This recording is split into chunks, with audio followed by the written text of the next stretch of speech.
Identifikasi bahaya adalah upaya untuk mengetahui, mengenal, dan memperkirakan adanya bahaya pada suatu sistem seperti peralatan, tempat kerja, proses kerja, prosedur, dan lain-lain. Tujuan dari identifikasi bahaya adalah mengurangi peluang kecelakaan, memberi pemahaman bagi semua pihak mengenai potensi bahaya dari aktivitas tempat kerja, sebagai landasan untuk menentukan strategi pencegahan dan pengaman yang tepat dan efektif, dan memberikan informasi yang terdokumentasi mengenai sumber bahaya dalam tempat kerja. Berikut ini merupakan contoh identifikasi bahaya yang terjadi di lingkungan kampus maupun di ruang kuliah. Sama seperti lemari pendingin rumah tangga, air conditioner juga mengeluarkan air buangan yang berupa tetesan air. Bagaimana jika tetesan air memiliki potensi bahaya?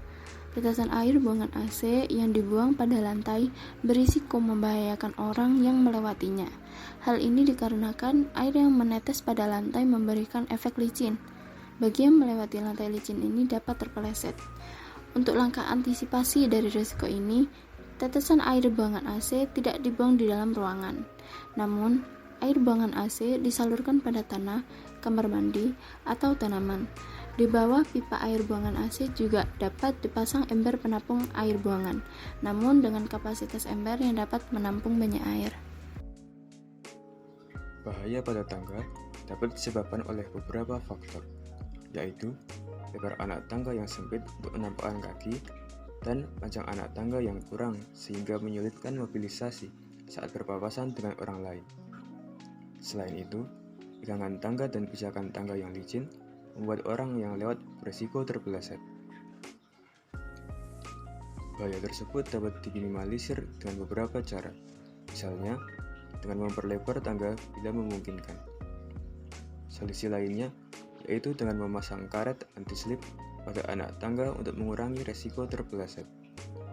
Tangga juga dapat dilengkapi dengan stiker arah naik atau turun pada kiri dan kanan tangga untuk memisahkan sisi naik dan sisi turun.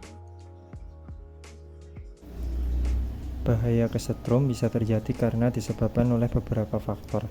Salah satunya yaitu karena manajemen kabel di lab yang tidak bagus sehingga memungkinkan kabel dapat terputus, lalu dapat menyebabkan kesetrum jika kita tidak sengaja menyentuhnya. Bahaya kesetrum juga bisa terjadi jika kita menyentuh komponen komputer dengan tidak hati-hati. Minum di ruangan lab juga tidak diperbolehkan karena jika kita lalai dan air minum kita tumpah dan mengenai komponen listrik maka dapat menyebabkan korsleting. Maka dari itu dibuatlah peraturan tidak boleh minum di dalam lab.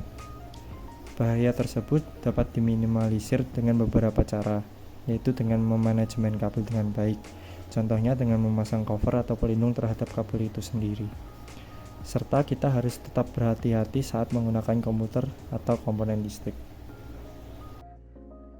Tembok retak pada suatu bangunan memiliki potensi bahaya terhadap penghuni yang ada di dalamnya. Tembok retak ini dapat disebabkan oleh beberapa faktor seperti faktor lokasi, kualitas dinding yang rendah, beban bangunan yang terlalu berat, gempa bumi, dan campuran material bangunan yang tidak sesuai perhitungan.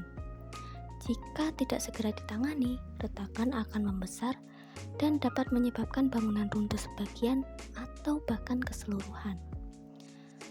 Kemudian solusi untuk mencegah atau mengatasi tembok yang retak ini yaitu dapat mengoleskan tembok yang retak dengan semen khusus, lalu mengaplikasikan cat lamir, meningkatkan kualitas dinding dari segi pemilihan bahan bangunan, serta melakukan pengecekan secara rutin untuk mencegah kecelakaan yang tidak diinginkan. Berdasarkan pada identifikasi bahaya dari kasus-kasus yang sudah disebutkan tadi, kita harus mengetahui dampak apa yang akan terjadi ke depannya jika kita tidak segera melakukan pencegahan atau upaya pengendalian untuk meminimalkan resiko yang akan diterima oleh mahasiswa maupun dosen. Pihak kampus harus segera melakukan berbagai upaya pengendalian resiko dan menyediakan ahli K3 yang tersertifikasi untuk meningkatkan pelaksanaan K3 di lingkungan kampus.